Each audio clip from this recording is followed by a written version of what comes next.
students from the Wharton School or MBA students had come up with this proposal for our business. And we combined it with a video of our tea towels being printed and sewn in the factory in the Midlands in the UK. And we said, look, actually, no, we've made the decision to ignore their advice and we're gonna stay put. Three Founders Walk Into the podcast where you never know where you'll end up. Hello and welcome. I'm Emma Campbell from The Coaching Point. I'm one founder. And I'm Helen Wingrove-Sanders from Halfback, hiring for and building awesome companies. I'm the second founder. And together with it. And together with the two, yeah, exactly. I messed it up for you, but you keep going because you're the pro. I don't know about that. Every week, one of us invites a founder, the other one's never met, and they're the one. So we're three founders, two hosts, and one guest. And none of us know where we're going, because our guest doesn't just join the conversation, they choose where we've walked into. And so far, we've been in a coffee shop on the Gloucester Road, a beach in the Philippines, oh my gosh, which sounded amazing, and a wild camp on the side of a mountain, which also sounded amazing. No shade on the coffee shop, by the way. It's a really good coffee shop, yeah. But we won't find out where we are today until our guest arrives. We've got three questions, and the rest is whatever happens when three founders sit down and get honest. So this week, as always, I think I've invited somebody that you'll like. Well, let's hope so. Yeah. The day has not yet arrived where he, that's not going to be happening. But to give you a bit of background on him. So I've only recently met him at a networking event, and he's a really cool founder story. One of those stories where you're like, that's really good. Nice. Okay. He's started one company and then the other one was born because he from that, he identified a need in the market from the first. Brilliant. So he's now got two e-commerce brands in the UK. One kind of has reached sales of like £2 million and launched in the US. And he now runs a third-party logistics service, Eirios, which serves both British and North American direct-to-consumer brands operating in the UK. Wow. So we are having Luke Pearce from Eirios Fulfilment, and he is in lobby. Would you like to meet him? Yes, I would. Please say yes. Yes, absolutely. There's a hell yeah. Bring him in. I'm just going to close my door. She is here. There she is. Hi, Luke. How are you doing? Hi, I'm very well, thank you. He's walked into the madness. Emma has talked you up, Luke, so I'm expecting good things. No pressure. Too kind. Nice to meet you. So we're three founders and we walked into Where have you taken us, Luke? My parents' kitchen in Barry, South Wales. Brilliant. Nice. Talk us through it. Is there something on the stove? What can we smell? Who will we be meeting? Are your parents there? My parents definitely aren't there now because they actually don't live there anymore. They moved to Abergavenny a few years ago, but we're in the kitchen.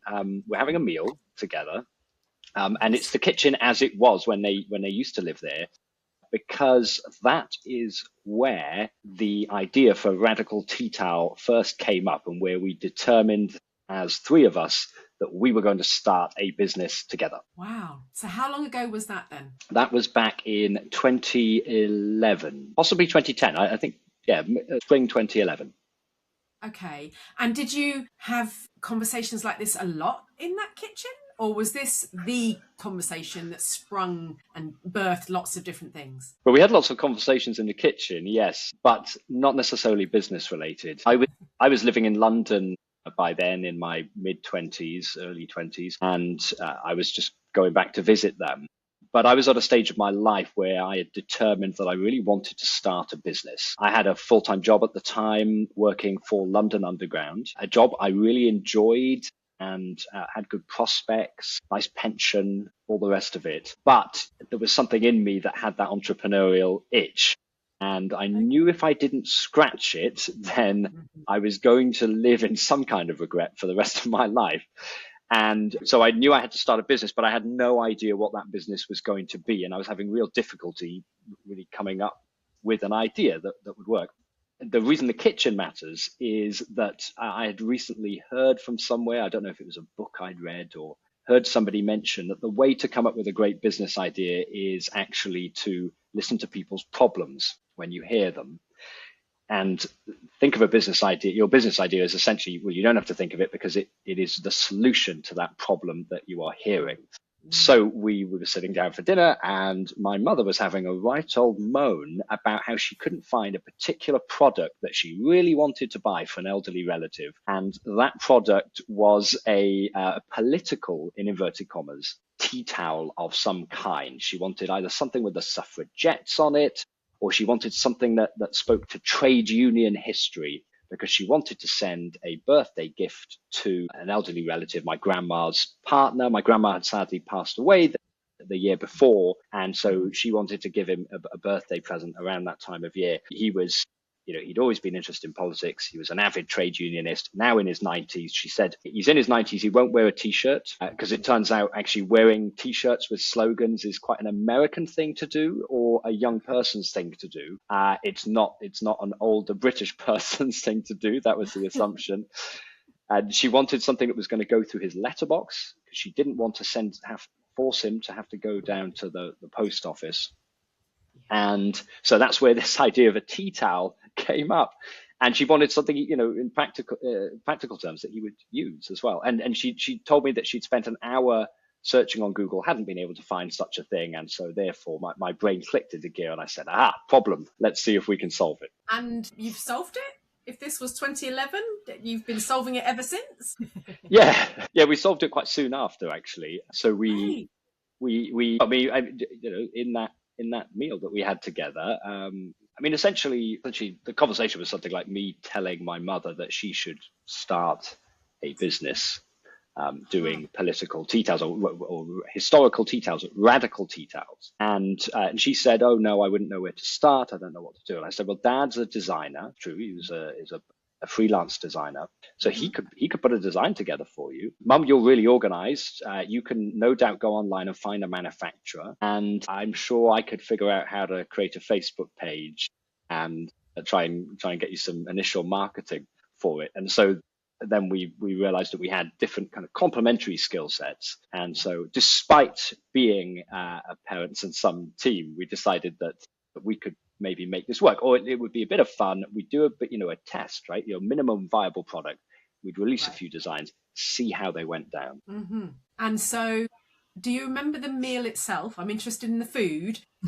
Or was it actually, because this was actually, no, let me ask a different question. Did you know at the time how crucial that conversation was? Or is it only now that you're retelling the story, and have no doubt told people about your founder story before, is it only now that meal has become important? Yes. Well, I say now, it's been important for many years since we actually grew the business and created a business that allowed us all to leave our jobs at the time. But at the time, no, it wasn't clear at all. What happened the next day? What actions did each of this new team take on? Well, I think in some ways that's what's surprising, and that's what made this conversation into more than a conversation, is we actually followed up. We actually went away and did all the things that we said we were going to do. And I think, starting that, I've got to give credit for my father, who is a, creative tinkerer. And he'll stay up till all hours just making designs on his Mac. He put together like an initial few designs and said, "Hey, I think my father loves helping other people." And, it's very sweet, really. He loves to help my mother and encourage her. And so he said, "Hey, look, here's some designs, that along the ideas that you had, this is the sort of thing we could do." And I was the one maybe, more saying, "Yes, this can be done. Let's keep on going. Let's see what's going to happen." And I think the other thing is, I think within my parents, they are very conscientious. So if they say they're going to do something, they promise something, they do actually want to do it. They want to get it off their plate as soon as possible, but they will actually do it. So, my mother actually managed to find different manufacturers that might be able to do designs for us. Amazing. And so we all agreed to put in some money as well. I think that we all put in £1,000. Each of us, 3 of us, put in £1,000, and so it's £3,000 to get the business going, to get those initial. I think we got 10 designs done initially, and that was the launch. And your first customer wasn't even a customer because it was a gift, so they didn't pay for it, I assume. So they were happy with their gift. Well, exactly. He did. I don't know whether David, this elderly relative, I don't know whether he received it. He must have received received one very soon after. He must have been among the first people. But we did get customers pretty quickly, because what we did is we wrote to all our friends, well, our family, to be honest, because they were the only people we thought were loyal enough to support our venture. And actually, to be fair, they did. We had uncles and aunts of mine dived in and all kind of bought not just one, but several tea towels, I think. And I mean, I was quite struck by that loyalty. It was really nice, actually. I mean, obviously, friends and family, it's obviously not like a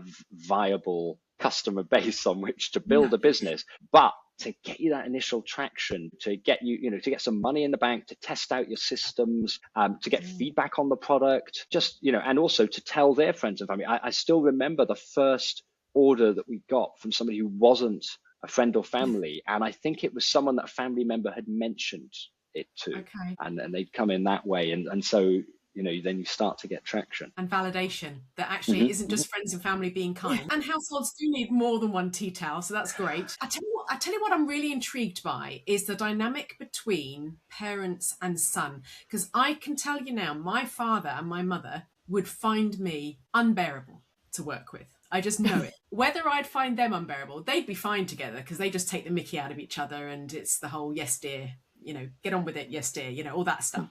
Did your relationship change, and if so, how, with your parents? Yeah, absolutely. I'm sure they found me unbearable over the years, but we somehow stuck with it. I mean, my parents actually, coincidentally, this is a good time to be having this conversation because they have just retired.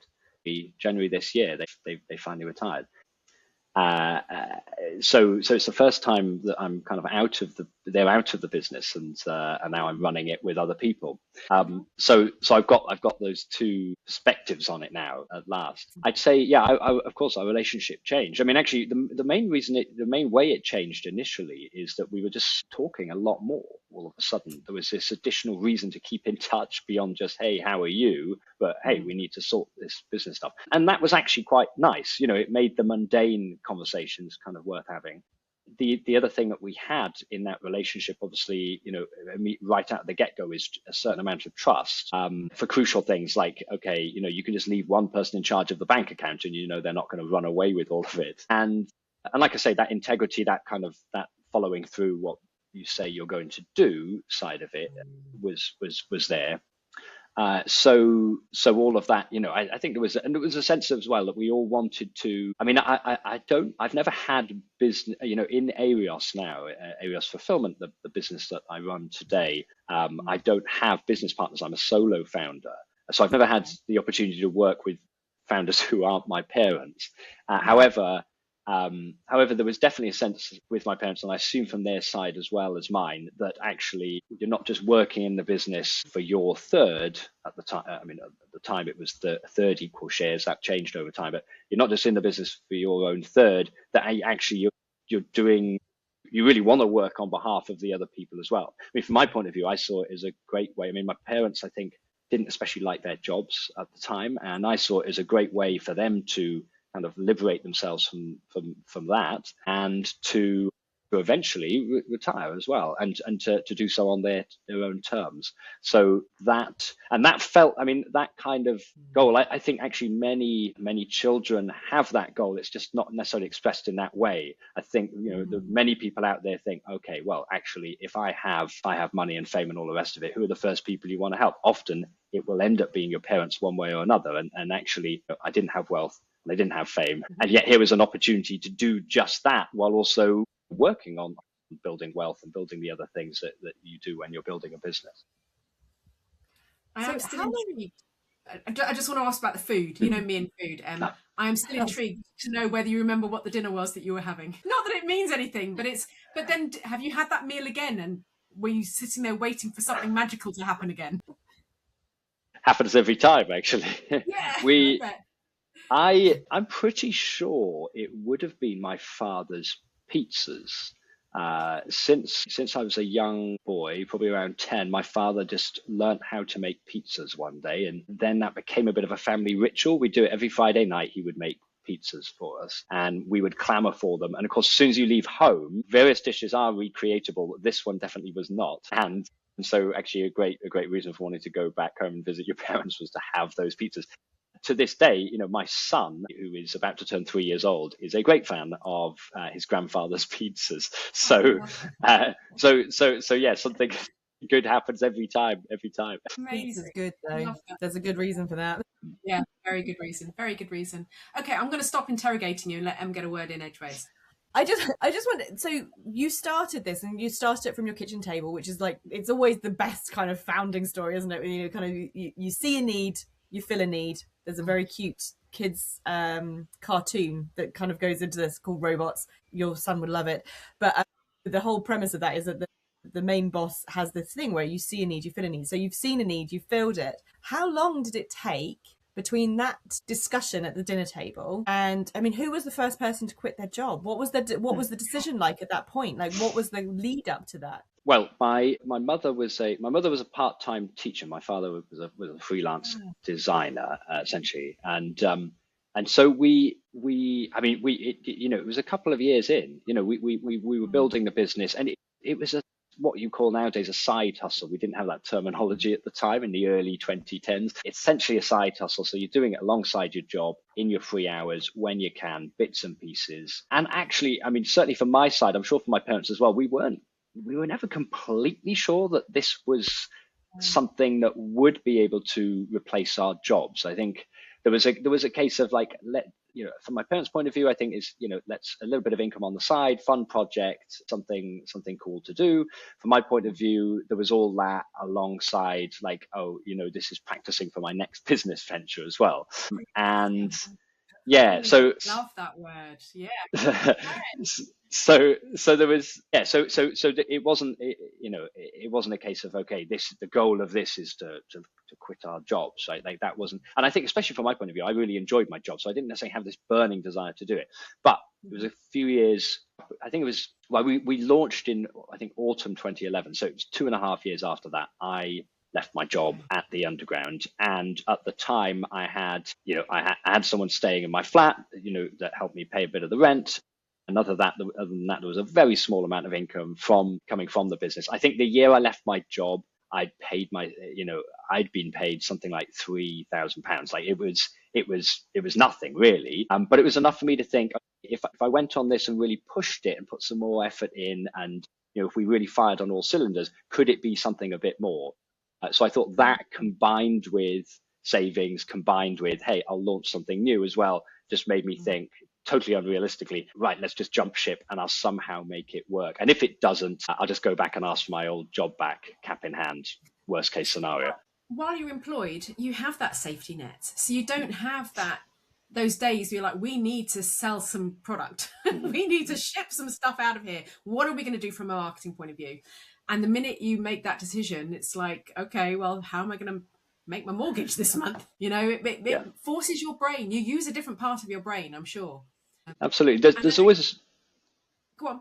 Well, I was just going to say, there's always a debate about like what in entrepreneurial circles, right? About like when to do this, like when is the time to leave previous commitments or your previous job? But I think you're absolutely right. There is a certain like advantage to cutting off the bridge, cutting off your escape route, and getting yourself to a position where actually you have to sell now. Forces that upon you, and that certainly happens. Yeah. You make different decisions. I'm pretty sure of it. I mean, even now, if I'm having really good quarters, I definitely make different decisions around my marketing, or I don't do any marketing because I get comfortable. I'm sure I'm not the only one that does that. But Absolutely. Okay. I'm intrigued because, Em, when you introduced Luke, you said there are 2 businesses. And you also alluded to that, Luke, because you said you've been practicing almost, or it was good practice, essentially, for another business. So can I jump in with a quick question before we go on to that? Because I think that's a really good kind of direction to go in. But at what point, or has it been that Radical Tea Towel stopped being a practice business and started being a real one? Was that when you gave up the job, or was that a little bit later? I think it was shortly after leaving my job, because I think I became a bit of a dabbling in lots of different potential entrepreneurial ventures, not really taking any seriously, or doing tests and having them fail. But Radical was always that one in the background that actually was growing. I think from 2013 right the way through to 2018, the business was just like doubling every year. That was roughly it, right? Not incredible growth, but growth. And, that made me so a couple of years of that, and you realize, okay, no, this really does like have potential, and we should probably like pay more attention to it. So I remember we got to, I think it was 2016, we started exploring the US market, launched in the US late 2017, early 2018. And around that time was when we really went to our we finally found the manufacturers, UK based manufacturers, that we could really make this work with. There were several like game-changing moments in that we'd be able to, for example, print low order quantities of individual designs instead of there was a kind of technological shift around the time that meant that all of a sudden printers could do digital printing, low quantities, instead of screen printing, which demanded high quantities. So that meant all of a sudden we could mushroom the amount of different designs we had available in our collection without taking too much risk on any one design. And so then we were content then just like putting some bigger money in. We went out and borrowed money to invest in stock, to launch in the US. We sent a container over to the US and really started pumping money into Meta ads. So by then it was obviously a bit more serious than the kind of the side hustle of the earlier days. Knowing what I do now, we could have moved a lot faster. Okay. And got to where we were a lot quicker, but that's the way it works. So the dabbling that you were doing, what was the reason behind that? So so Radical's a practice company. You're kind of in this place where it's working, but you're dabbling with other things. Was it always that the dabbling things were going to be the thing that you were going to do on your own? What was the reason behind the dabbling? Yeah, I think I don't think there was any one particular reason, but there's a few that jump to mind. I mean, the first thing was, I think it's ridiculous really looking back on it, but there was this psychological holding back at the time that made me listen to, I think, what some people had told me, which is radical tea towel's way too niche, and therefore it can never be of a certain size. And of course that's both true, but also like really misguided, because what exactly, first of all, if we assume that there is that limit, that which there is, like if your business serves only a tiny niche and never expands beyond that, there is a natural limit to where that will take you. So you either have to pivot the business to expand from that niche, although there has to be a change in some way. Now, but the question was like, where was that level? And I think the truth is nobody knew where that level was, including us. And so what we realized is that actually Radical could be a big enough business for me and my parents to leave our jobs and pay ourselves full-time money. And actually that was a wonderful thing, which itself then has, I think, given rise to my current business, which feels like there is even more potential for growth. So that was one reason for doing the dabbling then, was that the feeling that there was a limit to how much Radical Tea Towel could grow, often a misinformed limit. But also I was, I am just a bit of a tinkerer as well, and I like the idea about multiple businesses, and so misguided. But I like trying new things as well, and I think you learn something from every business that you research or start. I don't think it's misguided. If you look at the biggest entrepreneurs in the world, I'm pretty sure they haven't only had one company. So not misguided at all. One last thing, and then let's move on to the new business. In order to be that successful business and to grow, to stick a container on a ship and send it over to the States when none of you are based there either. I know it's easy because it's the internet, but it's physical product that you're shipping. One of you surely had to be I know there were three of you, or did you add to your team? So that's part of it. But was one of you the managing director? Was one of you the decision maker?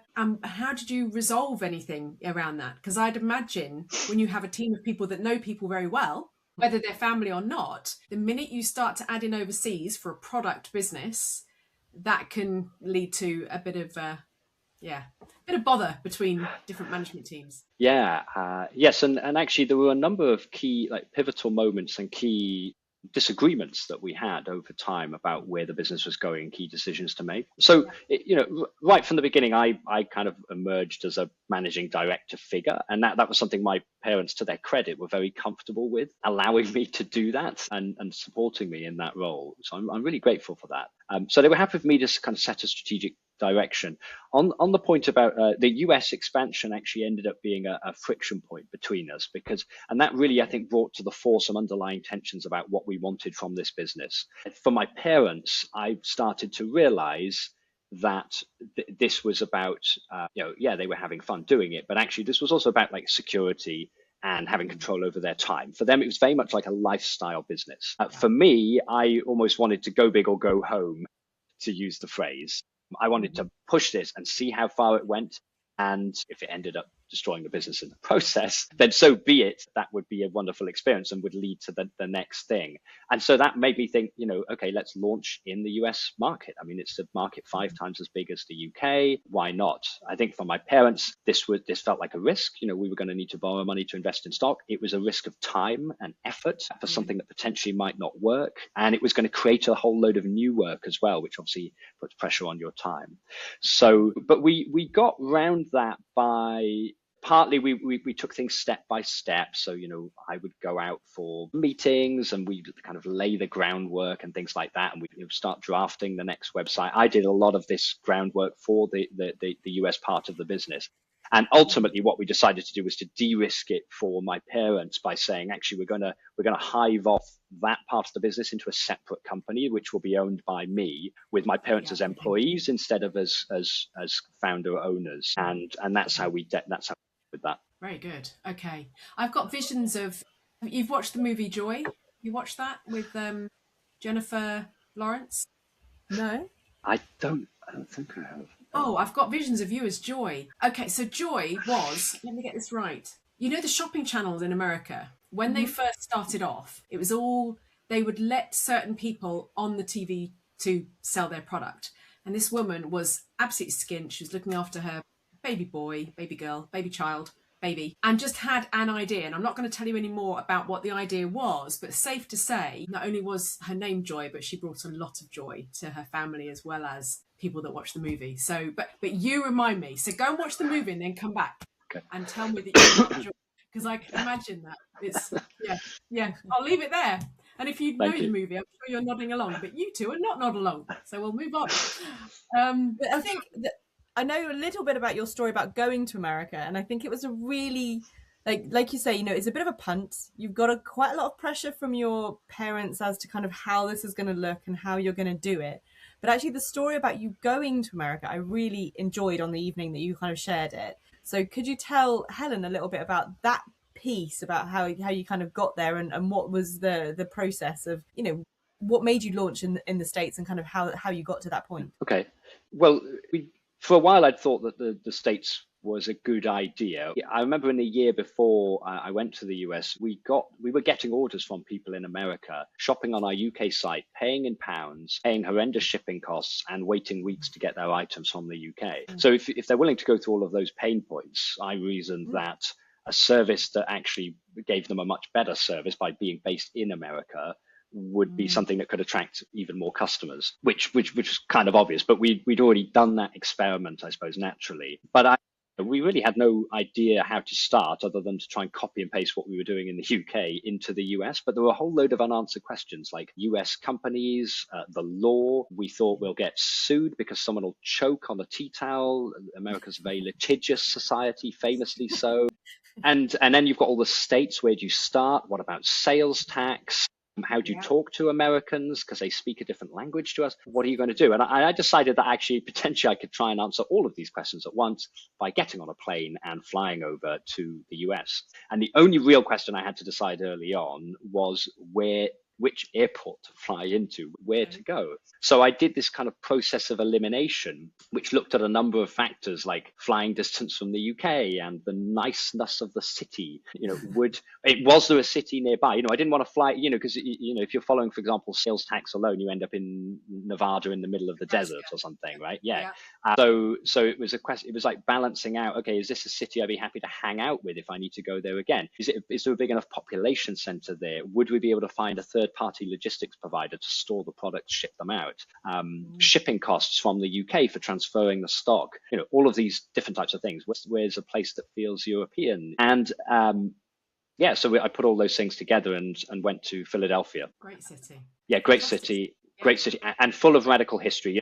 That is where, you can't get more radical history than that. That's where the Americans decided they were going to ditch the King of England and the UK monarchy and were going to set out by their own on this project called democracy. And I was very inspired by that as well. I still think we Brits kind of like dismiss it too readily today because it's too easy to become cynical about modern politics.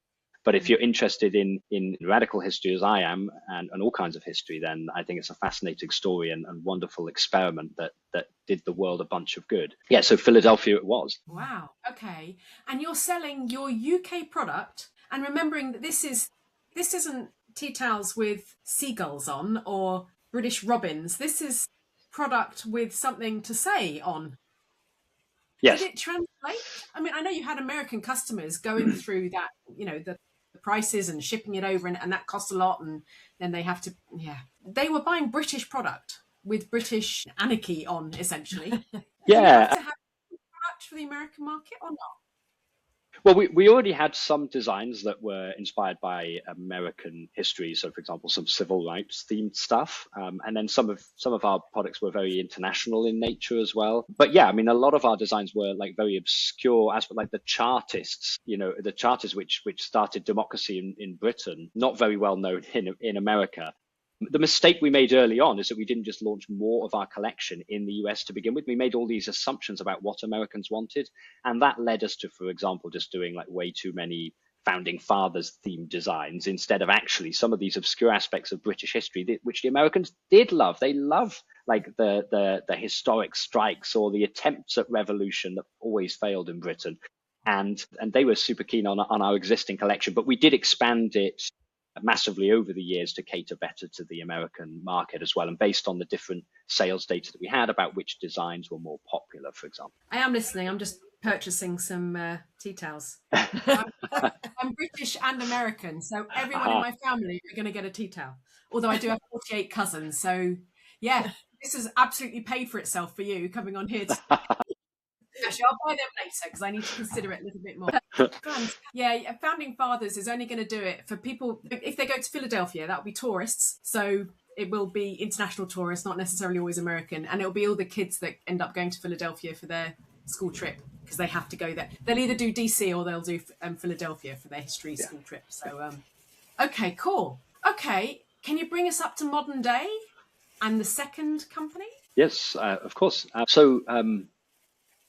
It might be worth me just bookending the story with Radical Tea Towel, because that leads into what happened next. We did, as Radical Tea Towel, as the business grew, we realized we needed help. And we, in the early days, my mother was packing up orders from the dining room table. And we realized that wasn't viable anymore. And so we worked with a third-party fulfillment company in the UK. When we went to the US, we also had a separate third-party fulfillment company out there. And at some point, we were working with a company in Canada as well. And so I got familiar with the third-party logistics industry by doing that. All of those outfits worked very well with us, throughout the COVID era when e-commerce went on this huge boom. The business got as big as it's ever been, and that was both great and also very challenging, especially the aftermath of COVID, because there was this kind of return to normality, which with hindsight, is totally obvious at the time as a business. Bearing in mind, we by then we had almost a decade worth of where the business had just doubled every single year, including the years of COVID. And all of a sudden, the business wasn't flat, but was actually all of a sudden dropping revenue in the years post. And so then that totally changes the type of business that you manage and how you handle that. So we started looking at kind of all aspects of our business and which bits we wanted to keep and which bits we wanted to change. We actually ended up deciding, especially because for lifestyle reasons, for family reasons, in the post-COVID era, I decided I was going to move from London back to Wales. So all of a sudden, I was going to be living close to where my parents lived with my partner, and the prospect of us actually renting a warehouse together and bringing the fulfillment side of it back in-house suddenly made a lot more sense than it had ever made before. And so that's exactly what we did. And for a couple of years, we were basically fulfilling orders ourselves out of this warehouse that was way too big for what we actually needed. And it was around then, I started having this vague idea that, hold on, maybe we could start doing this for other brands as well, bringing them all under one roof, because there are a ton of e-commerce brands out there that want help with they're big enough where they want help with the fulfillment. They don't have the energy to pack their orders, and they'd like to go on holiday at some point. but at the same time, they're not so big that they want to necessarily start renting a unit, start employing staff to do it. And even if they did employ staff, can they keep those staff occupied for the entire day? So bringing all these people under one roof and bringing our e-commerce background into it, which I think was crucial because we had a good idea about some of the things that can go wrong in fulfillment, having worked with so many fulfillment companies. All of that started to come together and crystallize into the idea of what became Eirios Fulfillment. I freaking love this. I love it because essentially you've done all of your market research and built a business in doing so. You may not have realized you were doing it. Like you're saying, you were practicing. And now you've taken all those pain points that you will have had through working with different fulfillment companies to then create this company. And your parents aren't in that business. This is you, and it's independent of, or is it part of the same group of companies? Yeah, no, it's a totally separate limited company. And yeah, no, my parents, no, they're fully retired now. That's it for them. They're gone. Thank you. Goodbye. Yeah, let's focus on the gardening. They said if things get really busy in the warehouse, they're happy to come back and help. But I think I'll let them enjoy their retirement. Yeah, absolutely. Well, I hope they're doing gardening and still making pizza. That's the main thing. Yes. Okay, so how do you then, how do you split up your week or your thinking hours or your work hours, or are you 3.5 days one MD and 3.5 days another, or 2.5? How do you do it? No, I don't have set days where, I would say, my whole week now is devoted to Eirios. And when I say my whole week, I mean weekends included, is going into this now. Tea Time, obviously, I'm still working for the business. It has taken a side seat in my calendar, in my agenda, but I am ably supported by a great team, which now includes my partner as well, who is doing, already has a full-time job looking after our son. But she also now deals with that side of things. So as well as various contractors. And in fact, my cousin is involved in Radical as well. So that business, by and large, runs itself now. I say runs itself. I do have to get involved for any big strategic decisions, and also, people will ask me questions. But that has allowed me to focus a huge amount of my energy on Eirios. And let's not forget, all of the logistics side of Radical Tea Towel is now completely run by the staff in the warehouse, and ultimately myself as well. So. Fantastic. And did you feel friction when you had both of these, when you started Eirios? Did you feel a push and a pull? Did you feel guilty about something new, a bright, shiny thing over here, even though you knew it was serving the original company? I didn't feel guilty, but I think it was hard to separate from Radical Tea Towel in that sense. I think especially before my parents were retired, that I think did create some tensions, because obviously I saw this opportunity to build the fulfillment side of the business, and ultimately that was important for Radical Tea Towel as well, because up to that point Radical Tea Towel was paying essentially all of the costs of fulfillment, like all of the rent for the warehouse space we were using, for example. And I knew if we could grow the logistics side of the business, then those costs would be shared with a number of other e-commerce brands, which they are now. So I knew that was going to help Radical, but obviously it was a draw of my energy and my focus, which my parents didn't necessarily share. So that was maybe a bit challenging. I'm not sure I felt guilty about that, but it did mean that Radical was getting less of my attention. Okay. All right. And have you got time to be Luke and dad and partner in all of this? A little bit. Sound like a coach or a counsellor. Yeah, it's a little bit. Yeah, I mean, obviously that's extremely important part of my life still, and always will be. Yeah, we there's the way we manage that as a family is there are certain rituals that we maintain, certain things that we do. One of those is that we have 3 meals together a day around the table. I'm there. There are a few exceptions to that. There are a few days a week when I will be eating away from home for lunch, and a couple of days of the week where I'll need to go out extremely early in the morning and we'll be having breakfast by myself. But other than that, every meal of the week is had together around the table. Well, I mean, on weekends, sometimes we'll eat upstairs. I think those meal times, and actually I've got to credit my partner with this. She is Spanish, and so she's never understood this idea that with British people that you might just grab a sandwich and that will be your lunch. No, that will not do for her. So she is the one who's insisted that meal times must happen and that we must all be there. And I think that's a great thing, really. And that has meant that even on the very, very busiest days, there is this moment where we can stop and talk, because you have to eat whatever you're doing. You stop, talk, take stock, and find out about what everyone else has been up to that day. Yeah.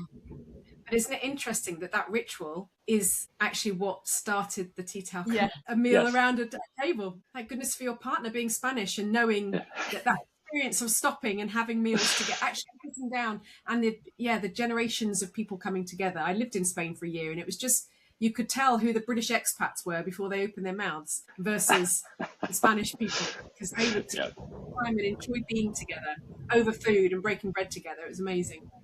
Yeah. Gosh, I could talk to you all day. I think I wanted to ask, so you mentioned before that, it was really important that you had like a British manufacturer for Radical. And I think and I have to apologise because there is the most almighty thunderstorm going on in the background. I can't hear anything. The rain is like hammering against the window. So you may have covered this already, but and when you spoke before, you talked about kind of having a fulfillment centre that was local, and that was a really important thing for you. Is that, that seems to be quite a bit of a theme that kind of runs through what you're doing. How important is that kind of locality to you, and how are you making that happen with your movements to the US, and like how did you reconcile those two things? Well, or did you? We were, thinking of Radical, it was important to us to work with a UK manufacturer. I think right from the beginning, we've always chosen UK where we can. I think that seems more obvious today than it did back then. I think back in the early 2010s, there was a big drive towards outsourcing and sending everything off to China or possibly India. And actually, in about 2016, I think that's that thunder, isn't it, in the background? Thunder's so loud. Sorry. In about 2016, when I first started exploring launching in the US market, somehow I ended up getting a survey done by students at the Wharton Business School. I think the idea was that they wanted to train some of their MBAs. The Wharton School being a big business school in Pennsylvania. Famous alumni include the current president of the United States. And the idea was that they wanted their MBA students to go out and get some real world experience, but experience analyzing people's businesses. And so we took part in this program where we opened the books of Radical Tea Town and said, hey, come into our business and give us some advice on what we should do in our business. And the main advice that these very intelligent, nice students came up with was that we should outsource all of our production to China because it would be cheaper and would save the business considerable sums of money.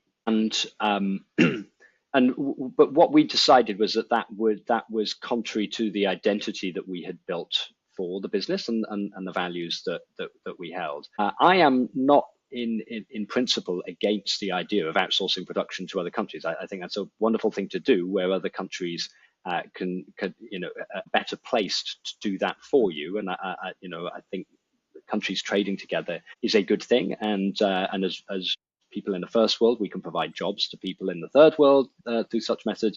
So it's not inherently a bad thing. But I think that you've got to have a kind of hard-nosed judgment of the downsides of doing something like that as well. But especially given that Britain actually has a textile industry, a viable textile industry. Historically, we were the biggest in the world in textiles as a country. And our business is about radical history. So we loved the idea that we could be part of this kind of textile history in the UK, that actually keeping the manufacturing here meant that we can actually physically visit the manufacturers, go and talk to the workers who were sewing by hand radical tea towels. We know that these people were then subject to the employment laws of this country, and we had that full visibility of our supply chain, completely de-risked from anything that was going on with shipping lanes and tariffs and everything else. And at the time that made sense, I think, and it's what our customers wanted as well and cared about. When we were hit by COVID and the world trade system stopped, and then this latest thing about tariffs, obviously, that's been going on. My God, that decision has paid off financially, it turns out, in the long term, as well as from a branding point of view and a values point of view. And people didn't predict that at the time. But I'm actually very grateful to those MBA students, because what we did is we turned that little anecdote into a Facebook ad. And we told the story that actually students from the Wharton School or MBA students had come up with this proposal for our business. And we combined it with a video of our tea towels being printed and sewn in the factory in the Midlands in the UK. And we said, look, actually, no, we've made the decision to ignore their advice and we're gonna stay put. Guess what? People love that on social media, and it told a bit about our business, and it was way better advertising copy than, hey, here's a tea towel, buy this. So that was a fun thing to do. So never let a good anecdote go to waste like that. How many times did you run that ad? And would you use it again now, even though it's from 2016? Well, I think the ad's still running, but in a slightly different version. Yeah, I mean, I think we've changed the video completely since then. Got a nicer video done, and there's probably changed the copy, no doubt. And also, it's one of a number of ads that we do run. Sure. I mean, the mechanics of ads is quite an interesting thing. In fact, one of the ways that the business grew in the early days was actually through me discovering Facebook ads. And putting money into that and trying to learn that system and how it worked. So, and we still use meta advertising today, and I think, and that's also helped me in my next business as well. That was a skill that I had to learn. You'll forgive me that I'm not going to buy immediately today then after our call, Luke. The reason being, I'm a little bit of a geek when it comes to marketing. So I want to be remarketed to. So I'm going to join up to your newsletter or whatever it is I can do, or I'll add something to the cart and then see what the customer journey is. And I want to see these apps. That's brilliant. And I wonder if those students went away thinking, actually, it's not always about cost savings. That doesn't always have to be the outcome. It could be, actually, we want to employ this many people locally, or we want our material to be from here. I think just on this question of outsourcing, this question of outsourcing, for me, it's really interesting. Like I say, I'm not just completely against the idea that you would work with people abroad, but my partner, for example, she was made redundant 18 months ago, which actually turned out to be a great thing for our family, and she's now working for me. Well, with me, sorry, with Radical Tea Towel. So that it was actually good for us. But it amazed me, she'd worked 9 years for that UK FTSE 100 company. And then unceremoniously, they decided they were going to outsource that software development team to Romania. And what was completely mad, I mean, again, these are hard-headed business decisions. I get these decisions sometimes need to be made. What was completely mad to me when she shared because they shared the financial data or some of it with her. And what was mad to me was that they were doing it for what, on the face of it, was a saving of 20%. But they were going to be saving 20% by outsourcing a whole ton of people to Eastern Europe. It was going to save them 20% of their employment costs. Now, I get that employment costs are a big part of what that business was doing. You see, but my mind as a business owner immediately went to, well, are you completely sure that you haven't just saved 20% on your financial costs, but increase your risks by at least 20%? Because all kinds of things can go wrong when you do outsource abroad. They're not guaranteed to go wrong, but you are increasing your risk versus keeping your processes closer to home one way or another. And has somebody really evaluated that beyond just looking at the cold financials? It made me wonder, and I think this is a bit of a blind spot for a number of businesses, as they are now finding out with tariffs, for example. And even, in fact, AI has also changed the game on that as well, because actually now the trend is not to let's outsource to another country. The trend is towards actually how can we automate and actually keep some of our most skilled workers close to the business here in the UK or elsewhere in the West. And so, the situation is changing all the time. And the stuff that might have made sense 5 years ago, 10 years ago, I think you've got to question it again and consider all the different aspects of this. Absolutely. How's the rain going? Are you good? We can hear you. It is mad. The rain has calmed down, but the thunder is just rolling. I love a good thunderstorm. And with that in mind, do we go with our question, our killer question, Em? Yeah, I think so. So we've talked about this before, but I have a thing about C words. I think there's so many C words in the world, and Helen always giggles because she can only ever think of one. So C words are a big part of my company. I'm the coaching point, but I'm the C point, and basically you kind of get to different, capability, capacity, all those kind of things. And we've been asking all of our guests to leave us with a C word that is it can either relate to your journey or it can relate to kind of something that you're doing in the future, just a C word that you would like to leave us with. Now, we've had quite a few now. I'm just going to have to pull up my list so I can see which ones they are.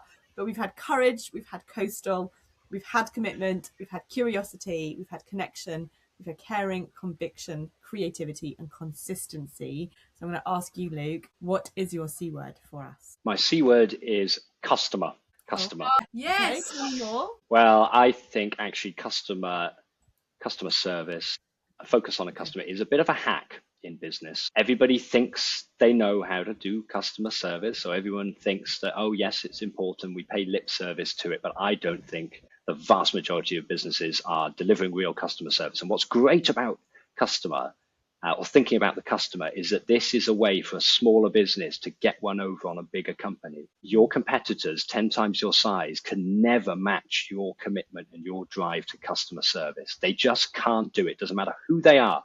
Amazon nowadays, they've got a decent reputation for customer service, or at least did, but they cannot do it as well as you can. And this is great because customer service is its own form of marketing. You do it well and people will talk about you. I'm still amazed by how many e-commerce founders or e-commerce businesses will haggle with their own customers. But a problem happens, an item is slightly damaged or it wasn't what the customer wanted, or they want to change the size. And businesses, we make that process of returning an item or getting an exchange, or we make it very difficult. We make contacting ourselves extremely difficult. We want to outsource it all to abroad or AI agents or whatever else. And ultimately, the customer experience ends up suffering post-sale quite dramatically. What we realized very early on with Radical Tea Towel, that actually it was good when people contacted us with a problem. If somebody contacted us and said, oh, actually, I ordered the wrong tea towel, or your product has arrived too late for the birthday party I wanted to give it to, or what other things. I mean, very rarely, but it did happen. Sometimes we get, a tea towel would arrive and there'd be some damage to it. It had been sewn incorrectly, or there was dirt on it or something like that. And all of these opportunities, what we consistently notice is people would come in often quite angry and quite confrontational, because I think they'd learned from their interactions with previous businesses that the way to get heard is you have to come in quite threateningly. You have to start demanding refunds. You have to do all these things. And what happens actually as a business is if you just deal with these people like real human beings and you accept, I'm now immediately, as soon as this customers contact me, we have made a loss because now the time involved in dealing with that problem is more probably than that customer bought, or might be more than that customer bought, especially when you're dealing with kind of medium value, low value items. And I use that just from a price point of view, not in terms of quality, obviously. Customer service can be expensive, but that by dealing with people as humans, all of a sudden you could turn a bad situation into a situation where your customer was raving about you. And not only does that mean that customer comes back to you for the future, and my God, with Radical Tea Towel, has been a huge driver of our growth, has been returning customers. We get people coming back every single year for their Christmas shopping, for presents, or even to build their own tea towel collection. Not only do you get customers coming back, but you get customers posting about you on social media. You get customers telling their friends and family and telling you that they've told all their friends and family. And you get that crucial Trustpilot rating as well. Our Trustpilot rating, we have, I don't know how many, we must have close to 2,000 reviews now. And our average rating is 5.0 on Trustpilot. And because everyone gives us a 5-star review, there are fewer than 10, I think, reviews that are not 5-star. And it's not fake either, which we're very proud about. Yeah. And that is, that's something that I think, we're very proud about, and obviously immediately builds trust with new customers. Now, that focus on customer service has been my approach that I've wanted to bring into Eirios, because I think customer service, the logistics industry is very good at logistics. It's very good at getting products from A to B and in bulk, and dealing with pallets and dealing with different types of shipping method and speed and, all the important things that you want it to be good at. But in my experience, it's not very good at customer service. And I think you can win the game of fulfillment of third-party logistics by intense focus on the customer. So that is when we talk as staff, when we talk as a team, when we think about what our unique selling point is. I don't think any of the bigger companies can match our focus on customer service. And that's why so many e-commerce businesses are now coming to us asking whether we can do their fulfillment, whether we can help out. And we're in the early days of this, but if we've got this case studies page built out on our website where we go to our customers and we say, look, can you answer these questions? can you say a few things about us? And people are saying some absolutely wonderful things. Amazing. I mentioned our case studies because just this week I had a funny situation where I discovered that my own business had been in a fake case study. A software business that we use, and they provide great software, had made up a case study about us, which basically they'd taken a few bits of information from our onboarding process and then had AI write an article. And I think this was like 5 ChatGPT as opposed to 2026 ChatGPT. And it was just full of inaccuracies and ridiculousness. And I wrote to this company and I said, look, why didn't you just speak to us as people? Because I would have been very happy to give a very positive review and be in a real case study. And their answer essentially was, oh, we use this process because it allows us to get case studies out much quicker, much faster. And what was that, this is, I think, how a lot of businesses work. They work on speed and, and again, in the logistics industry, sometimes in the software industry, we're way more focused on getting it done and getting it out there quickly. I think they're completely missing a trick there, because you far better to have kind of the point. Right, far better to have 10 customers, that case studies where customers are raving about you, that are real people, that are genuine, than 100 case studies which are just full of dross and boring to read and written by AI and everything else.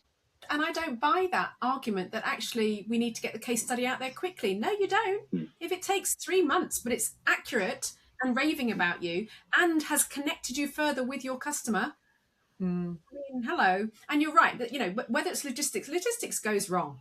It does. Selling product goes wrong. And sometimes it's not your fault, but sometimes it is. And it's better to own up. And, do you know what? Absolutely. You keep that detail. We'll send you this new one. It's how you do. It's like how Marks and Spencer's used to be. You could take things back, couldn't you? I'm aging myself a little bit. That you could take things back, and their customer service was second to none. Even if that cardigan with the button that fell off was 3 years old, they'd sort it out. Whereas they've kind of lost their way a little bit. But customer is a great word and a brilliant word given the context of our conversation today with both companies. Yeah, fantastic. Really good. Great conversation. Lots of C words there. Conversation, context, customer. Thank you so much, Luke. Really good to meet you. And I'm going to be a raving fan. I'm just going to wait for the remarketing first, if that's all right. No, of course, and apologies if that's at all out of date, given the focus on the newer business now. But who knows? You might be remarketed to by Eirios as well. By both, yeah. Thank you for the opportunity to take part in this podcast. I think it's been a fun conversation, and I really look forward to listening to your future episodes as well. It sounds like a really exciting project for you both. So well done. Thank you so much, Luke. Really appreciate your time. Take care. Okay. Bye. 3 Founders Walk Into A, the podcast where you never know where you'll end up. And you managed to throw in a thunderstorm. Amazing. And it would thunder, or lightning, it would thunder at the point. He'd say something amazing. Boom. Fantastic guy. 2 different businesses. I love that they kind of fed into each other, and like seeing the problems with this has led to this completely separate, issue that is kind of being fixed. Is that, that kind of real see. Every time I see him, I think that see a need, fill a need. That's the the way that he's done it, and that's exactly how you should start a company like that. Is kind of answer the whole thing has come from the customer. The customer's driven the whole thing, and that bit about like round the dinner table, loved it. Really enjoyed that. Really, and loads to learn there as well. And actually, his word of customer again applies to every single founder we've spoken to. Because without our customers, we are nothing. But the fact that customer for him has been woven through both businesses so heavily. Yeah, good word. Woven through tea towels. Oh, see what we did there. Thank you out. Yeah, I'll just line them up and you knock them down. Yeah, Guy, really interesting. I'm gonna re-listen to that several times because there's some real nuggets in there. And I think that radical tea towel bit, like I love the radical element, like because he's doing things that really align with his values. It is radical what he's doing. that he's really thinking about the way he's moving forward, making decisions not necessarily based on cost, but on his values. That makes such a difference, especially now. Again, I am listening. I'm just looking at You're just looking at Christmas, don't you? They've got a 250th anniversary of the US independence tea towel. Well, that's okay. Hang on, let me just add a few to the basket. There are some incredible, and not just tea towels, actually. So although it's called teatowel.co.uk, there's some other stuff. There's aprons, there's calendars, there's games and books, there's posters. Fantastic. Oh, there's a sale. Hang on, you carry on. I'm just going to look at the sale. I'm not carrying on. This is, we've lost one of our founders. Now we've lost another. So it's only one founder left. So we have been 3 founders walk into A. It was very lovely to have you along, and we hope that you tune in next time. And subscribe and leave a comment and share this one episode with one other person that you think would find what Luke had to say important, interesting, curious. Brilliant. See you next time. New episodes every Friday.